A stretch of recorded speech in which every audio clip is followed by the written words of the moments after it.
Hello student. आज हम तैयार करने वाले हैं क्लास 9th केमिस्ट्री में फर्स्ट चैप्टर, जो कि है matter in our surrounding.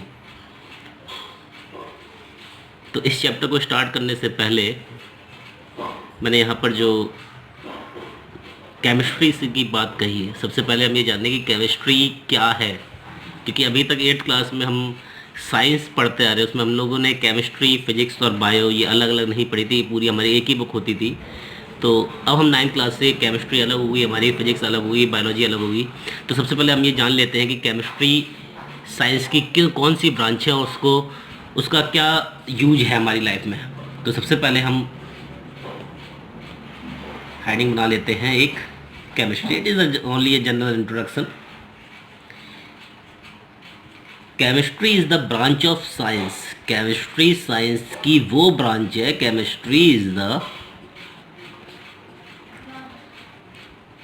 Branch of science which studies जो कि हमें ये पढ़ाती है क्या, द कंपोजिशन। कंपोजिशन का मतलब होता है बेटा कि जो भी ऑब्जेक्ट हमारे सामने है वो ऑब्जेक्ट किन किन चीज़ों से मिलके बना है, उसकी कंपोजिशन क्या है, स्ट्रक्चर, उस ऑब्जेक्ट का स्ट्रक्चर, उसकी बनावट कैसी है, and behaviour of the matter, and behaviour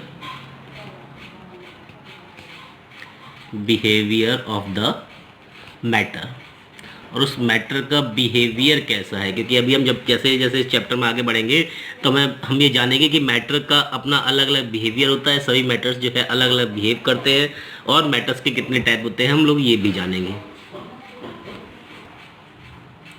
तो सिंपली हम कह सकते हैं केमिस्ट्री क्या है। Chemistry is the branch of science which studies the composition, structure and behaviour of the matter, जो कि हमें मैटर का कंपोजिशन बताती है, स्ट्रक्चर्स को बताती है, और फिर उसका मैटर का बिहेवियर भी बताती है। तो हम इस पूरी डेफिनेशन में जो हमने पढ़ा है कि मैटर के बारे में डिस्कस करती है केमिस्ट्री, मैटर के बारे में बताती है, उसका कंपोजिशन, स्ट्रक्चर, उसका behaviour.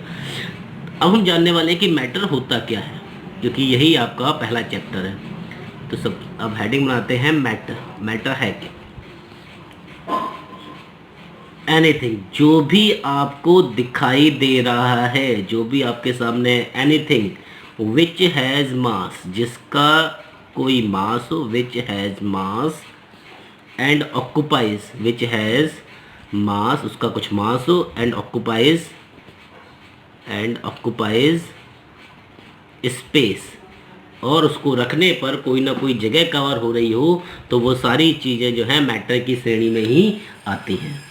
Space is known as matter. चलिए, जैसे कि हमने डेफिनेशन पढ़ी, एनीथिंग विच हैज मास, जिसका वजन हो, मास हो, and occupies space is known as matter, उसको हम मैटर कहते हैं। लेकिन हमारे आसपास ऐसी बहुत सी चीज़ें हैं जो हमें दिखाई नहीं देती हैं, तो क्या हम उनको मैटर की कैटेगरी में रख सकते हैं। जैसे कि एयर की बात करें, निश्चित तौर पर एयर हमें नहीं दिखाई देती है, लेकिन फिर भी एयर को हम फील करते हैं, उसको हम फील कर सकते हैं। और जो भी चीज़ हम फील कर रहे हैं वो मैटर की कैटेगरी में आ जाती है। जो भी हम फील कर रहे हैं उसको फिजिकल स्टेट हमें अगर महसूस हो रहा है तो हम उसको जो है मैटर की कैटेगरी में रख सकते हैं। ठीक है, आगे बढ़ते हैं। मैटर्स की अगर मैं टाइप की बात करूं कि मैटर होते कितने टाइप के, उन्हें कौन कौन से चीज़ों में क्लासीफाई किया जाता है, क्लासिफिकेशन नेक्स्ट टॉपिक बनाते हैं, वो आता है हमारा क्लासिफिकेशन ऑफ मैटर। मैटर को किन किन पार्ट्स में क्लासिफाई किया गया है, क्लासिफिकेशन ऑफ मैटर।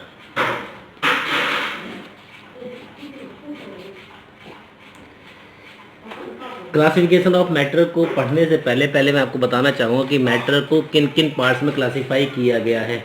नॉर्मली हम देखें तो मैटर के केवल 3 ही क्लासिफिकेशन है। Number 1 is solid, and the second is liquid, and third one is gas. लेकिन जब आप और ज़्यादा स्टडी करेंगे तो आप ये पाएंगे कि मैटर के 5 स्टेट होती हैं, और वो 5 स्टेट कौन कौन सी हैं वो देखिए। Number 1 solid, number 2 liquid, number 3 gas, number 4 plasma and number 5 है BEC। क्या फुल फॉर्म है इसकी? इसकी फुल फॉर्म है बोस-आइंस्टीन कंडेंसेट। इन पांचों के बारे में अभी हम स्टडी करेंगे, डीपली स्टडी करेंगे। तो क्लासिफिकेशन ऑफ मैटर में आपने जाने के 5 पार्ट्स में क्लासिफाई किया गया है इनको। Number 1 solid, second is liquid, third one is gas, fourth is plasma and fifth is BEC यानी कि बोस-आइंस्टीन कंडेंसेट।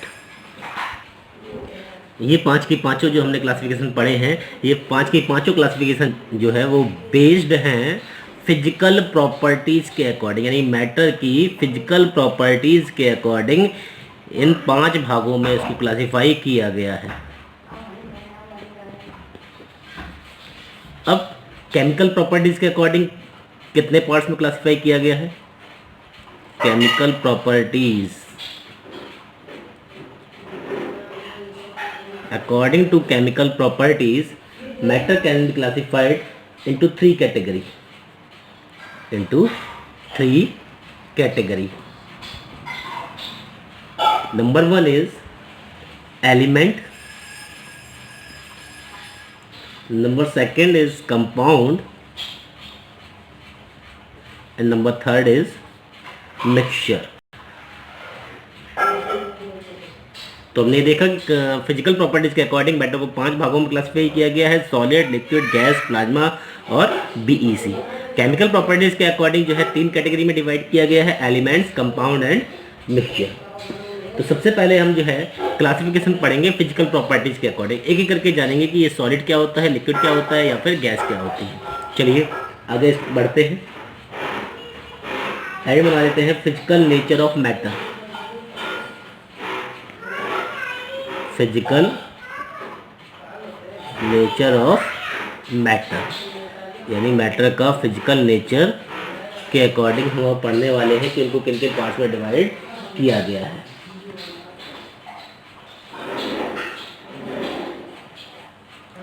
चलिए हम फिजिकल प्रॉपर्टीज के अकॉर्डिंग मैटर्स को जो हमने दिया गया था, तो वो ऐसी कौन सी बातें हैं जो ये प्रूव करती हैं कि ये जो है क्लासिफिकेशन हमने सही किया या गलत किया है। Physical nature of matter, matter के जो मैटर है, every matter is made up of particles. जितने भी मैटर हैं वो सबके सब जो है पार्टिकल से मिलके बने होते हैं, चाहे वो सॉलिड हो, चाहे लिक्विड हो, चाहे गैस हो, चाहे प्लाज्मा हो या फिर BEC है, कोई भी है वो सबके सब मैटर से मिलकर पार्टिकल से मिलकर ही बने होते हैं। यानी कि हम कह सकते हैं कि मैटर कंसिस्ट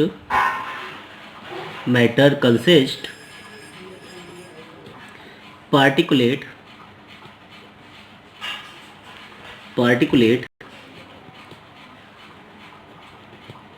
नेचर। अब मैटर जो है वो पार्टिकल से बने होते हैं, तो ऐसी क्या पहचान है उन पार्टिकल्स की जो ये इन 5 भागों में उनको डिवाइड करता है। तो देखते हैं। नंबर फर्स्ट हेडिंग बना देते हैं, the particulate nature of matter proved by, ये किसके द्वारा प्रूव कर रहे हैं? Proved by following process.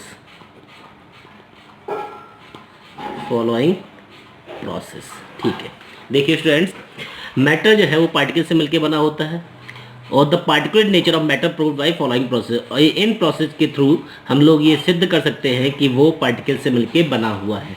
तो ऐसी कौन कौन सी चीज़ें जो ये प्रूव करती हैं कि मैटर जो है वो पार्टिकल से मिलकर बना होता है? वो है, नंबर 1 प्रोसेस है डिसोल्यूशन। एक एक करके हम इनके स्टडी करेंगे। Dissolution and number 2 is diffusion. Number 3 is evaporation and number fourth is sublimation.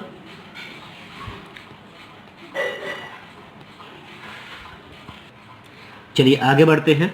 अभी हम जानते हैं कि डिसोल्यूशन क्या होता है, डिफ्यूजन क्या होता है, एवेपोरेशन क्या होता है और सब्लिमेशन क्या होता है। तो सबसे पहले हम हेडिंग बना देते हैं डिसोल्यूशन। डिसोल्यूशन है क्या, समझे पहले।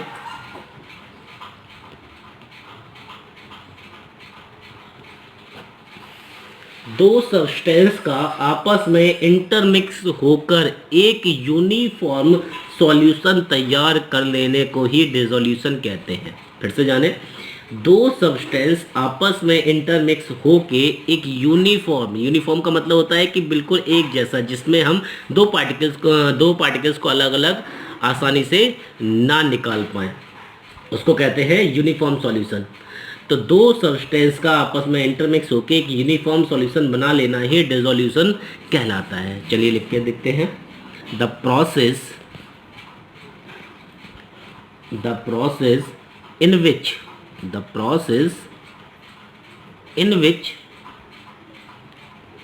two substances intermix to give a uniform, कैसा सॉल्यूशन, यूनिफॉर्म सॉल्यूशन। यूनिफॉर्म का मतलब आपस में पूरी तरीके से मिल जाना। Uniform solution is called dissolution. इसी को हम लोग क्या कहेंगे, डिसोल्यूशन कहेंगे। एग्जाम्पल के तौर पर अगर मैं बात करूं, एक बहुत ही कॉमन सा एग्जाम्पल दूंगा। सभी के घरों में सॉल्ट होगा और उस सॉल्ट को हम वाटर में मिक्स कर दें, तो जब हम सॉल्ट को वाटर मिक्स करते हैं तो हम ये देखते हैं कि वाटर के अंदर सॉल्ट पूरी तरीके से मिक्स हो चुका होगा और उस वाटर में से फिर उस सॉल्ट को हम आसानी से अलग नहीं कर सकते। एक पूरा यूनिफॉर्म सॉल्यूशन बन जाएगा। हम ये जान ही नहीं पाएंगे कि वाटर कौन सा है और सॉल्ट कौन सा है, क्योंकि सॉल्ट जो है वो वाटर में पूरी तरीके से डिजॉल्व हो चुका होगा और वो वाटर का ही रूप ले चुका होगा। इस तरीके के सॉल्यूशन को हम लोग कहते हैं यूनिफॉर्म सॉल्यूशन। यानी कि सॉल्ट को हमने किस में मिक्स कर दिया, वाटर में मिक्स कर दिया। और सॉल्ट क्या था, एक मैटर था, और वो सॉल्ट हम जानते हैं छोटे छोटे पार्टिकल से मिलकर बना होता है। वाटर भी छोटे छोटे पार्टिकल से मिलकर बना होता है। सॉल्ट जो है वाटर में पूरी तरीके से मिक्स हो गया और एक यूनिफॉर्म सॉल्यूशन बनाया। यानी कि मैटर जो है वो पूरी तरीके से वाटर में एक दूसरे में मिक्स हो चुका है। सॉल्ट वाटर में मिक्स हो चुका है और वाटर ने सॉल्ट को अपने अंदर मिक्स कर दिया है। इसी प्रोसेस को हम कहते हैं डिसोल्यूशन। चलिए, हमने ये जान लिया कि ये पूरी तरीके से यूनिफॉर्म सॉल्यूशन इसने बना लिया। लेकिन क्या हुआ होगा जब हमने सॉल्ट को वाटर में डिसॉल्व किया? चलिए समझने की कोशिश करते हैं। देखिए, एक सिंपल सा एग्जांपल मैं आपको देता हूं कि सपोज कीजिए कि आपकी क्लास में बेंचेस पड़ी हुई हैं और उस बेंचेस पर आपको कोई भी एक स्पेस लेकर आपको बैठना है। तो आप उस बेंच पर ही बैठ पाएंगे जिस बेंच पर स्पेस होगा। ऐसा नहीं होगा कि जिस बेंच पर स्पेस नहीं है, यानी कि पहले से ही कुछ लोग बैठे हुए हैं, उस पर आप बैठ नहीं पाएंगे। और यहाँ पर भी सेम वैसा ही है। हमने वाटर के अंदर जो है सॉल्ट को डिसॉल्व करना है। तो सॉल्ट के पार्टिकल्स वाटर के अंदर तब डिसॉल्व हो पाएंगे जब वाटर के पार्टिकल्स के बीच में स्पेस होगा और उस स्पेस में वो जो है सॉल्ट के पार्टिकल्स उस स्पेस में कवर हो जाएंगे। सपोज करो हमने जो है ये वाटर बना लिया है और इसमें हमने जो है सॉल्ट को डिसॉल्व किया है, हमने एक स्टिक से चलाकर। जहाँ इसको अच्छी तरीके से हिलाएंगे या थोड़ी देर तक के लिए हम स्ट्रेन करेंगे इसको, तो हम ये देखेंगे कि ये नमक जो है वो पूरी तरीके से वाटर में डिसॉल्व हो चुका होगा। यानी कि हम कह सकते हैं कि ड्यूरिंग दिस प्रोसेस, इस प्रोसेस के दौरान द पार्टिकल्स ऑफ, किसके पार्टिकल्स, कॉमन सॉल्ट के, the particles of common salt get accommodated in the interparticle space in the interparticle space of water। यानी कि मैटर के जो सॉल्ट के जो पार्टिकल्स हैं वो जगह ले लेंगे, एकोमोडेट हो जाएंगे कहाँ पर, वाटर के पार्टिकल्स के बीच के स्पेस के अंदर, और इस पूरी प्रोसेस को हम लोग कहते हैं डिसोल्यूशन। ध्यान रहे, the process in which two substance, जिसमें दो सब्सटेंस आपस में इंटरमिक्स होकर एक यूनिफॉर्म सॉल्यूशन बनाते हैं, और वही प्रोसेस कहलाती है डिसोल्यूशन।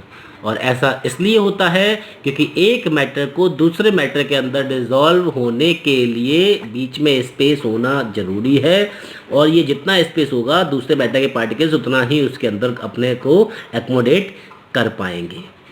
चलिए आगे बढ़ते हैं। नेक्स्ट जो टॉपिक हमारा वो है डिफ्यूज़न।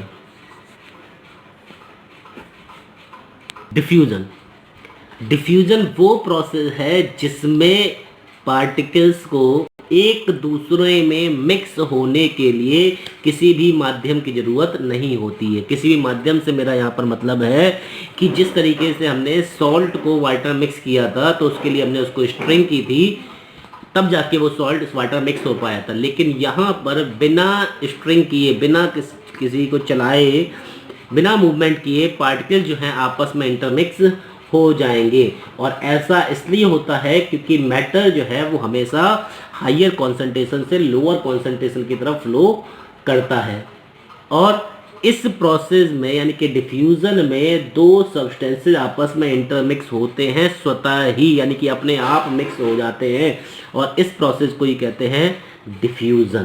क्या कहते हैं? इसको कहते हैं डिफ्यूज़न। यानी कि हम लिख सकते हैं the process in which the matter flows from higher concentration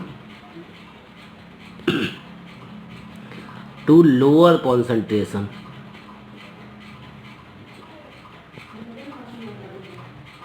concentration, दूसरे शब्दों में हम कह सकते हैं कि वो प्रोसेस जिसमें पार्टिकल्स आपस में स्वतः ही मिक्स हो जाएं वो प्रोसेस कहलाती है डिफ्यूजन। यानी कि the process in which two substances intermix by on is called diffusion. Example की अगर मैं बात करूं तो हम ये देखते हैं कि डिफ्यूजन जो है, सपोज कीजिए आपके घर में आपकी मम्मा ने सब्जी बनाई है और उस सब्जी की महक आप दूसरे कमरे में बैठे हुए हैं वहाँ तक भी जा रही है, यानी कि आपको लग रहा है कि सब्जी बहुत टेस्टी होगी, उसकी महक जो है आपके पास तक पहुँच रही है। तो ये महक किस तरीके से पहुँची आपके पास तक? ये महक जो है डिफ्यूजन प्रोसेस के तहत ही आप तक आई। आप नेक्स्ट एग्जाम्पल की अगर बात करूँ तो आप घर के एक कोने में अगर आप अगरबत्ती जला देते हैं, इंसेंस स्टिक जलाते हैं, तो उसकी महक जो है वो पूरे कमरे में पहुँच जाती है, और ऐसा इसलिए होता है क्योंकि वहाँ पर प्रोसेस हो रही है डिफ्यूज़न। में आप लिख सकते हैं इंसेंस स्टिक, या फिर हम लिख सकते हैं परफ्यूम का भी एग्जाम्पल हम दे सकते हैं। हम लगाते हैं तो उसकी महक भी काफ़ी दूर तक जाती है।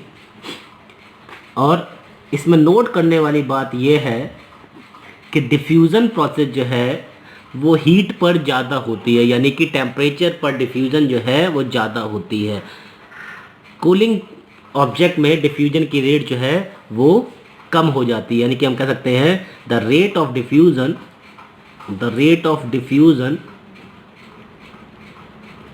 डायरेक्टली प्रोपोर्शनल टू टेम्परेचर, यानी कि टेम्परेचर जितना ज़्यादा होगा और रेट ऑफ डिफ्यूज़न उतनी ही ज़्यादा होगी, और टेम्परेचर जितना कम होगा रेट ऑफ डिफ्यूज़न वहाँ पर उतनी ही कम होगी। चलिए नेक्स्ट टॉपिक की तरफ बढ़ते हैं जो कि है इवेपोरेशन, यानी कि वाष्पीकृत होना।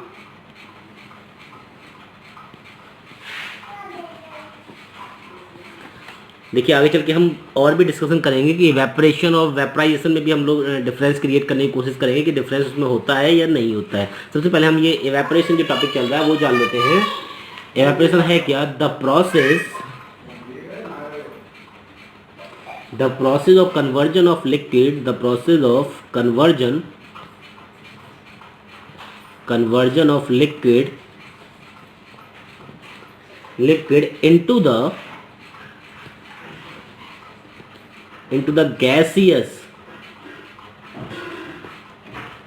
gaseous form. कैसे? वो प्रोसेस जिसमें कन्वर्जन हो किसी भी लिक्विड का किस फॉर्म में? गैस में. यानी कि लिक्विड का गैस में कन्वर्ट होना, लेकिन कब? At any temperature,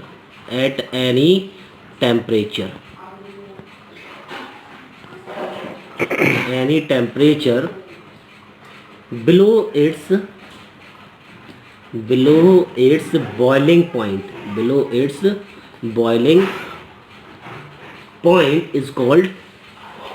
is called evaporation.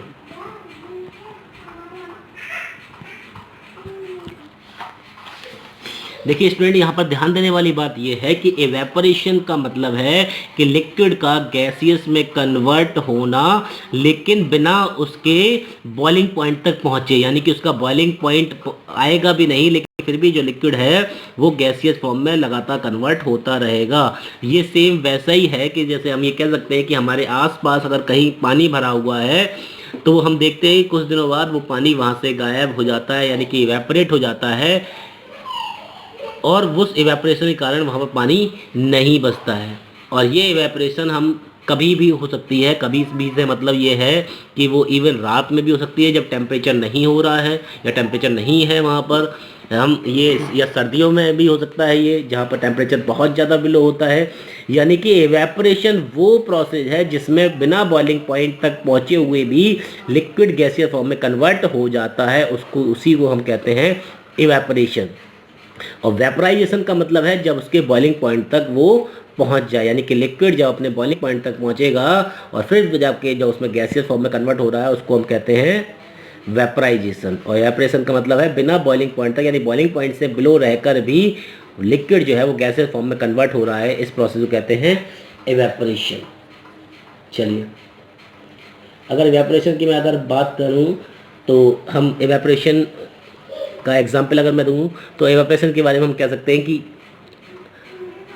जब हमने सर्दियों में कपड़े धोए हैं या हम धोते हैं तो हम ये देखते हैं कि जब टेम्परेचर नहीं होता है तो हम उन कपड़ों को घर के अंदर डाल देते हैं और वहाँ पर भी उन कपड़ों का जो वाटर है वो सूख जाता है, यानी कि उड़ जाता है, एवेपोरेट हो जाता है. और वो केवल और केवल होता है एवेपोरेशन प्रोसेस के द्वारा. आप वहाँ देखेंगे कि वहाँ पर टेम्परेचर नहीं है, फिर भी आपके कपड़े जो है थोड़ा टाइम लेकर जो है वो सूख जा रहे हैं, और वो केवल और केवल एवेपोरेशन प्रोसेस के थ्रू ही होता है. चलिए आगे बढ़ते हैं. सब्लिमेशन प्रोसेस, जो कि हम देख रहे हैं कि ये हमारी चौथी प्रोसेस है, यानी कि लास्ट प्रोसेस है, जो कि हमें बताती है कि किसी मैटर के अंदर जो है वो पार्टिकुलेट नेचर होता है, यानी कि पार्टिकल्स होते हैं. अभी हम आगे टॉपिक में हम ये भी जानेंगे कि पार्टिकल्स जो है उनकी क्या क्या कैरेक्टरिस्टिक्स होती हैं, उनके साइज क्या हैं. और अभी हम भी बात करते आ रहे हैं कि पार्टिकल्स के बीच में स्पेस होता है, वो होता भी है या नहीं भी होता है. ये हम आगे इस टॉपिक में हम डिस्कस करेंगे. फिलहाल हम पढ़ लेते हैं कि सब्लिमेशन क्या होता है. सब्लिमेशन बेसिकली वो प्रोसेस है जिस प्रोसेस में सॉलिड हीट करने पर डायरेक्टली गैसेस में कन्वर्ट हो जाए, या फिर गैसियस स्टेट में आने के बाद बिना लिक्विड में कन्वर्ट हुए सॉलिड में कन्वर्ट हो जाए, या फिर हम इसको वाइस वर्सा भी कह सकते हैं, यानी कि जस्ट अपोजिट एक दूसरे का. कह सकते हैं हम कि वो प्रोसेस जिसमें कोई भी सॉलिड मैटर जो है वो बिना लिक्विड में कन्वर्ट हुए गैसियस में कन्वर्ट हो जाए, और गैसियस मैटर जो है बिना लिक्विड में कन्वर्ट हुए सॉलिड में कन्वर्ट हो जाए, वही प्रोसेस जो है वो सब्लिमेशन कहलाती है. नॉर्मली हर ऑब्जेक्ट में ये प्रोसेस नहीं होती है, ये कुछ खास ऑब्जेक्ट्स में ही होती है जिसमें एक सॉलिड ऑब्जेक्ट जो है बिना लिक्विड में कन्वर्ट हुए डायरेक्टली गैसेस में कन्वर्ट हो जाता है. जबकि नॉर्मली पहले सॉलिड जो है वो लिक्विड में कन्वर्ट होता है, देन आफ्टर जो है वो लिक्विड में कन्वर्ट होता है. लेकिन सब्लिमेशन प्रोसेस इसकी थोड़ी सी रिवर्स होती है. क्या प्रोसेस है? The process in which a solid A solid directly convert into gaseous state on heating. बिना हीट किए सॉलिड जो है वो डायरेक्टली कन्वर्ट हो रहा है गैसियस स्टेट में on heating without changing into, बिना लिक्विड में चेंज हुए, without changing into liquid state and vice versa. इसका जस्ट अपोजिट भी कर सकते हैं हम, गैसियस को डायरेक्टली जो है सॉलिड में चेंज करने की प्रोसेस को भी सब्लिमेशन कहते हैं, एंड वाइस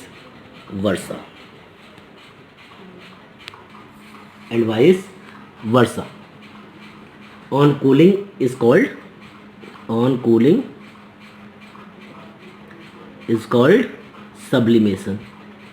कॉल्ड सब्लिमेशन, इसको हम सब्लिमेशन कहते हैं।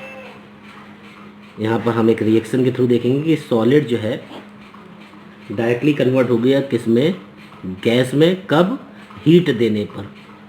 अब इसको अगर हम ठंडा कर लें तो बिना गैस जो है लिक्विड में कन्वर्ट हुए डायरेक्टली सॉलिड में चेंज हो जाना ही सब्लिमेशन प्रोसेस कहलाती है।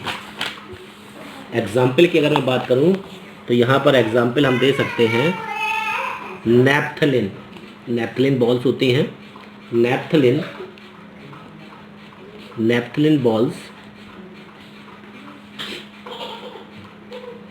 कैम्फर यानी कि कपूर, एटसेट्रा। अपने नेक्स्ट वीडियो में हम जानेंगे कि मैटर का जो है साइज क्या होता है, उनमें इंटर पार्टिकल्स स्पेस होते हैं या नहीं होते हैं, और क्या क्या खासियत होती है, क्या क्या कैरेक्टरिस्टिक्स होती हैं पार्टिकल्स ऑफ मैटर में, वो सारे कुछ हम लोग है अपने नेक्स्ट वीडियो में जानेंगे।